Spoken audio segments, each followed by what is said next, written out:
Hello साथियों, नमस्कार। आपने देखना शुरू कर दिया है आपका अपना YouTube channel DS Mishra official और आपके अपने चैनल पर इस महत्वपूर्ण वीडियो सेशन में आपका हार्दिक स्वागत है।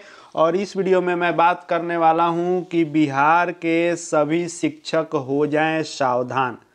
और सावधान इसलिए कह रहा हूं कि बिहार सरकार शिक्षा विभाग ने विभाग के द्वारा जो VC आयोजित किया जाता है उस वीडियो कॉन्फ्रेंसिंग में सभी जिलों के लिए एक ऐसा सख्त निर्देश दिया गया है जिसके आलोक में एक्शन होना भी शुरू हो गया है। और यदि आप सावधान नहीं हुए और वह गलती किए तो आपका वेतन कटौती भी हो जाएगा और यह एक्शन होना शुरू भी हो चुका है। तो पूरी रिपोर्ट इस वीडियो में बताने वाला हूं कि VC में क्या आदेशित है और किन के लिए है, क्या एक्शन हो रहा है, सब कुछ इसमें बताऊंगा। तो अंत तक मेरे साथ बने रहेंगे। और यदि चैनल से अब तक नहीं जुड़े होंगे तो चैनल को सब्सक्राइब करके बेल आइकन को प्रेस कर लेंगे। आगे भी शिक्षा जगत एवं शिक्षकों से संबंधित हर महत्वपूर्ण जानकारी आप तक पहुंचती रहेगी। तो एक दो दिनों से ऐसे एक दो पेज वायरल हो रहे हैं जिसको पहले ये कहा जा रहा था कि ये सब मनगढ़ंत है और ये सभी अपने स्तर से लोग बना रहे हैं और विभाग का ऐसा कोई आदेश नहीं है।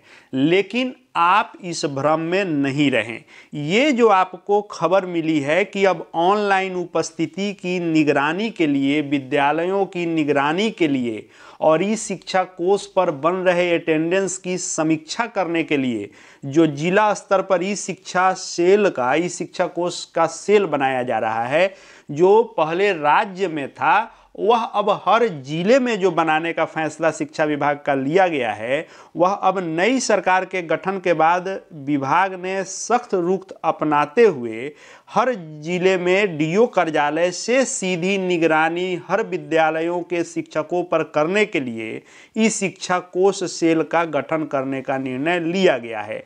और इसके लिए 112 टेक्नीशियन की नियुक्ति की गई है जो सभी जिलों में तैनात रहेंगे और स्कूलों पर सीधी निगरानी होगी।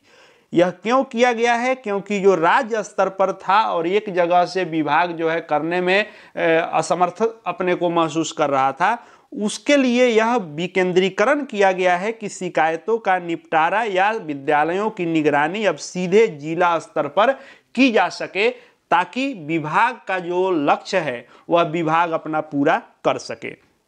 और ये कई प्रकार के काम तो करेंगे ही यह सेल, और ये सेल काम करेगा, लेकिन इसका ये एक विभाग का सख्त रुख यह है कि ये भी आपने जो देखा होगा कि आगमन जो समय है विद्यालय का 9:30 उससे पहले अनिवार्य और प्रस्थान 4 बजे से पहले किसी भी कंडीशन में नहीं करना है, आपको उसके बाद करना है। यदि आप विद्यालय में हैं, किसी प्रकार की छुट्टी पर नहीं है, आप विद्यालय में उपस्थित हैं, तो आपका इन 9:30 तक और आउट 4 बजे के बाद ही होना चाहिए। और ये जो पेज हम लोगों ने देखा और इसको हम लोगों ने यदि लाइटली लिया है तो नहीं, आप सावधान हो जाएं, क्योंकि यह बना बनाया या मनगढ़ंत नहीं है। यह मनगढ़ंत जो हम लोग कह रहे थे वह नहीं है, यह VC में आला अधिकारी का आदेश है। और इसको लेकर के जब आप इस पत्र को देखेंगे, कई जिलों से पत्र ऐसे निकल रहे हैं, जैसे उदाहरण के तौर पर सीतामढ़ी का आप पत्र देखेंगे तो इसमें जिला कार्यक्रम पदाधिकारी ने सभी प्रखंड शिक्षा पदाधिकारी को पहले निर्देशित किया था कि इस शिक्षा कोष पोर्टल से उपस्थिति की समीक्षा कीजिए।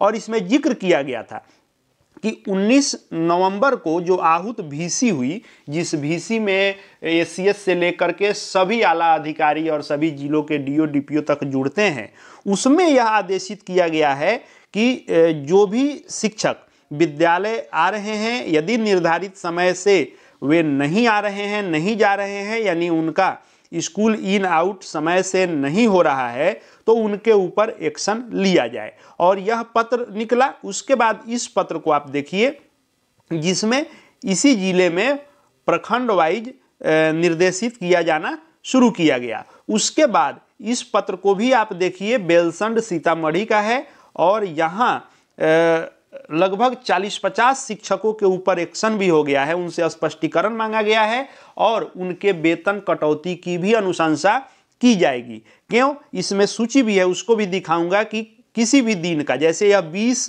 नवंबर का निकाल दिया गया, यानी जिला में जो यह सेल काम करेगा यह किसी भी दिन का किसी भी विद्यालय का डेटा निकाल लेगा और वहां जिनका भी इन देर से या आउट पहले हो गया होगा उन सभी शिक्षकों पर एक्शन होना तय है। और इसको आप देखेंगे कि इसमें उसी का हवाला दिया गया है कि जो VC आहूत की गई थी और इस VC के आलोक में जो जिले से पत्र निकले थे उसी के आलोक में यह निकालते हुए अनुशासनहीनता एवं विभागीय निर्देशों की अवहेलना का आरोप है।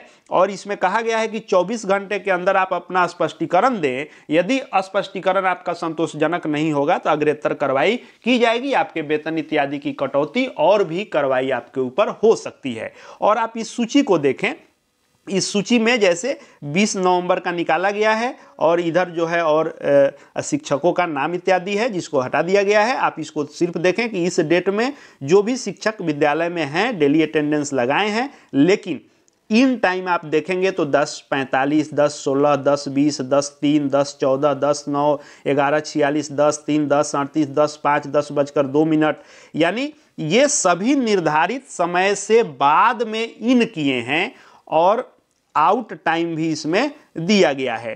तो या तो आपका, जैसे इनका देखिए 15:21 में ही आउट है, इनका 15:45 में ही है, यानी जो तय समय है आपका 9:30 यानी 9:30 आपके विद्यालय में जाने का और 4 बजे वहां से प्रस्थान करने का, उस समय से इधर उधर आपका यदि अटेंडेंस बन रहा है तो अब यह एक्शन लगातार हर जिलों में, हर प्रखंडों में होगा।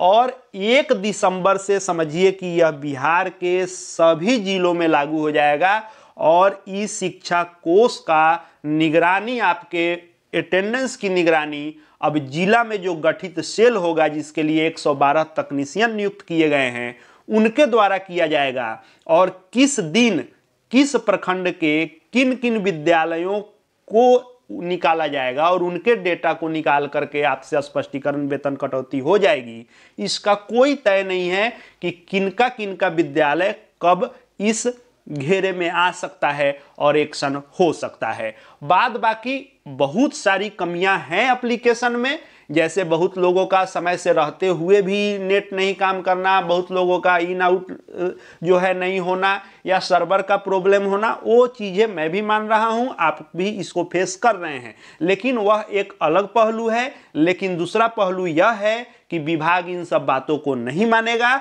यदि आपका इन लेट से हुआ है, आउट पहले हो गया है, तो आपके ऊपर एक्शन हो जाएगा, वेतन भी आपका कट जाएगा, निलंबन तक की कार्रवाई हो सकती है। इसलिए सावधान रहें, सतर्क रहें ताकि किसी प्रकार की परेशानी को झेलना नहीं पड़े। आगे शिक्षा जगत शिक्षकों से संबंधित जो भी अपडेट आएंगे सब आपको यहां देखने को मिलेंगे। चैनल से जुड़ जाएंगे, चैनल को सब्सक्राइब करके बेल आइकन को प्रेस कर लेंगे। साथ ही हमारे Telegram channel DS Mishra official से जुड़ सकते हैं, वहां भी हर अपडेट आपको मिलते रहेंगे। इस वीडियो को देखने के लिए आपका बहुत बहुत धन्यवाद।